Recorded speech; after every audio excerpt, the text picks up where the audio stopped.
मोठी बातमी आहे। राज्यातील हवामानासंदर्भातली मोठा चक्रीवादळाचं संकट संपूर्ण देशावरती आहे। पुढील 3 दिवस याचा प्रभाव बघायला मिळेल। या वादळानं थैमान घातलं असून असंख्य फ्लाईट रद्द करण्यात आलेले असून काही भागात वीज पुरवठा पूर्णपणे खंडित झालाय। रस्त्यावर झाडं पडलेली असून काही ठिकाणी मोठं नुकसान झालंय। समुद्रानं रौद्ररूप धारण केलंय। मोठा चक्रीवादळाचा सध्या ओडिशा आणि आंध्र प्रदेशमध्ये अधिक प्रभाव दिसतोय। महाराष्ट्रावरही याचे संकट कायम आहे। महाराष्ट्रातील काही समुद्र किनारपट्टीवर जोरदार वारं वाहताना दिसलंय। राज्यातील अनेक भागात पाऊस सुरू असून भारतीय हवामान विभागानं मोठा इशारा दिलाय। बुधवारी रात्री आंध्र प्रदेशच्या मछलीपट्टणम किनाऱ्यावर वादळ धडकलंय। 90 ते 100 किलोमीटर प्रति तास वेगानं वारं वाहत होतं। या वादळाचा मोठा फटका आंध्र प्रदेश आणि ओडिशामध्ये बसलेला असून जनजीवन मोठ्या प्रमाणात विस्कळीत झालंय। एकट्या आंध्र प्रदेशमध्ये 38,000 हेक्टरवरील पिकं पूर्णपणे नष्ट झालेली आहेत। यासोबतच घरांचं देखील मोठं नुकसान झालंय। हवामान खात्यानं आधीच पाऊस आणि वादळाचा इशारा दिला होता। किनारपट्टीच्या भागात राहणाऱ्या लोकांनी सुरक्षित ठिकाणी स्थलांतरित करण्यात आलं होतं। मोठा चक्रीवादळाचा परिणाम हा इतका जास्त बघायला मिळालाय की तब्बल 120 गाड्या रद्द करण्यात आल्या। विशाखापट्टणमहून जाणारी 32 उड्डाणं रद्द करण्यात आलेली आहेत। त्याचप्रमाणे विजयवाडा विमानतळावरून जाणारी 16 उड्डाणे रद्द करण्यात आलेली आहेत। अजूनही या वादळाचा धोका संपलेला नसून पुढील काही तास धोक्याचे आहेत। रात्रभर प्रशासनाकडून रस्त्यावर पडलेली झाडं बाजूला काढण्याचं काम सुरू होतं। हवामान खात्याच्या अंदाजानुसार मोठा चक्रीवादळाच्या प्रभावामुळे पुढील 3 दिवस महाराष्ट्र, केरळ, कर्नाटक, छत्तीसगड, मध्य प्रदेश, झारखंडमध्ये आणि राजस्थानच्या राज्यात पाऊस पडलाय। पुढील काही तास वादळाची तीव्रता कमी होण्याचा अंदाज आहे। मात्र पुढील काही तासावरील राज्यांसाठी धोकादायक असल्याचंही सांगितलं जात आहे। मोठा चक्रीवादळामुळे सर्वाधिक नुकसान हे पिकांचं झालं असल्याची प्राथमिक माहिती मिळतेय। महाराष्ट्रात अनेक भागात पावसानं हजेरी लावलेली असून ढगाळ वातावरणही बघायला मिळतंय। बातमी सविस्तर पाहूयात, पण त्याआधी तुम्ही जर HPN मराठी न्यूज चॅनल पहिल्यांदाच पाहत असाल आणि अजूनही चॅनलला सबस्क्राईब केलेलं नसेल तर नक्की सबस्क्राईब करा, जेणेकरून आमचे अपडेट्स लवकरात लवकर तुमच्यापर्यंत पोहोचतील। तसंच हीच बातमी जर तुम्ही आता फेसबुक किंवा इंस्टाग्रामवरती पाहत असाल तर आपल्या हक्काच्या HPN मराठी न्यूज चॅनलला फॉलो करायला विसरू नका। अरबी समुद्र आणि पश्चिम बंगालच्या उपसागरात झालेल्या हवामान बदलांमुळे विदर्भासोबत कोकण किनारपट्टीवर भागात पाऊस कायम आहे। वाऱ्याचा वेग आणि खवळलेल्या समुद्रामुळे 5 नोव्हेंबरपर्यंत पावसाचा अंदाज वर्तवण्यात आलाय। राज्यात काही ठिकाणी ढगाळ हवामान राहणार आहे तर काही ठिकाणी हलक्या ते मध्यम स्वरूपाचा पाऊस राहणार आहे।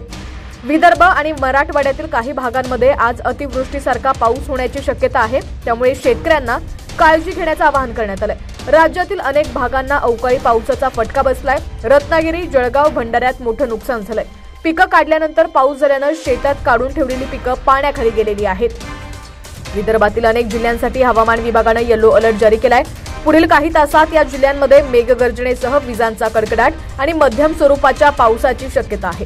यवतमाळ, वर्धा, नागपूर, भंडारा, अमरावती, वाशिम या जिल्ह्यांसाठी येलो अलर्ट जारी करण्यात आलाय। अकोला, गोंदिया, चंद्रपूर, गडचिरोली या जिल्ह्यांमध्ये काही ठिकाणी हलक्या स्वरूपाचा पाऊस होण्याची शक्यता आहे। विदर्भ आणि मराठवाड्यासाठी 48 तास महत्त्वाचे असणार आहेत। वादळी वारे, मेघगर्जनेसह पावसाचा अंदाज व्यक्त करण्यात आलेला आहे। मोठा चक्रीवादळ आंध्र प्रदेशच्या किनारपट्टीवर धडकल्यानंतर त्याची तीव्रता कमी झाली आहे। आता तो कमजोर होत असून डीप डिप्रेशनमध्ये जात आहे। त्यामुळे पश्चिम बंगालच्या उपसागरात सध्या वारे फिरत आहेत। त्यामुळे पुढचे 48 तास हवामान विभाग लक्ष ठेवून आहे। 31 ऑक्टोबर रोजी विदर्भ आणि मराठवाड्यात पुन्हा एकदा मुसळधार पावसाचा इशारा देण्यात आलाय। 1 नोव्हेंबर पासून पावसाचा जोर कमी होईल। हलक्या स्वरूपाचा पाऊस राहणार आहे। मच्छीमारांना खोल समुद्रात न जाण्याचं आवाहन करण्यात आलेलं आहे। दरम्यान या ठिकाणी तुम्ही पाहू शकता गेल्या काही दिवसांपासून राज्यावरती पावसाचं संकट असून मान्सून जाऊनही सतत राज्यात पाऊस सुरू आहे। राज्यातील अनेक भागांमध्ये आज पावसाचा इशारा देण्यात आलाय। सकाळपासूनच ढगाळ वातावरण असून रिमझिम पावसाला सुरुवात झाली। मोठा चक्रीवादळाचा प्रभाव राज्यात बघायला मिळतोय। आंध्र प्रदेश आणि ओडिशामध्ये पावसानं थैमान घातले। राज्यात सध्या वाऱ्यासह पाऊस सुरू आहे। या पावसामुळे शेती पिकांचं मोठं नुकसान झालंय। अरबी समुद्र आणि बंगालच्या उपसागरातील हवामान बदलामुळे विदर्भासोबतच कोकण किनारपट्टीला अलर्ट जारी करण्यात आलाय। अरबी समुद्रातील कमी दाबाच्या क्षेत्रामुळे 2 दिवस कोकण किनारी मध्यम स्वरूपाच्या पावसाचा अंदाज आहे।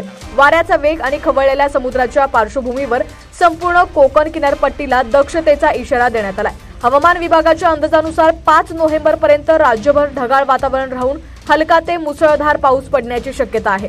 बंगालच्या उपसागरात निर्माण झालेलं मोठा चक्रीवादळ मंगळवारी रात्रीच 1 वाजता आंध्र प्रदेशच्या किनारी धडकले। पावसासोबतच वाऱ्याचा वेग देखील प्रचंड होता।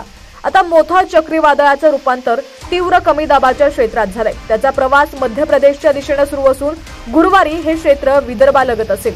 शुक्रवारी त्याचा प्रवास मध्य प्रदेशच्या दिशेने सुरू राहील आणि त्याच दिवशी हे क्षेत्र यूपी बिहारच्या दिशेने सरकत सिक्कीमकडे वाटचाल करेल। त्यामुळे पुढील 3 दिवस या परिसरात पावसाची शक्यता आहे। वाऱ्यासह मुसळधार पाऊस होण्याचे संकेत आहेत। फक्त विदर्भच नाही तर मराठवाड्यातील काही भाग आणि कोकण किनारपट्टीवर देखील पावसाची शक्यता आहे। अवकाळी पावसामुळे कापसाचं मोठं नुकसान झालेलं आहे। अनेक भागात मोठा पाऊस झालाय। चंद्रपूर जिल्ह्यात मुसळधार पावसानं जनजीवन विस्कळीत केलंय। ऐन हिवाळ्यात पाऊस सुरू झालाय। सकाळपासून चंद्रपूर जिल्ह्यात पावसाचं वातावरण होतं। मुसळधार पावसानं शेतीतील कापणीला आलेले धान, कापूस, अगदी मोठ्या पिकांचं देखील नुकसान झालंय। हवामान विभागानं दिलेल्या माहितीनुसार चक्रीवादळाचा फटका आणखी काही काळ राहणार आहे।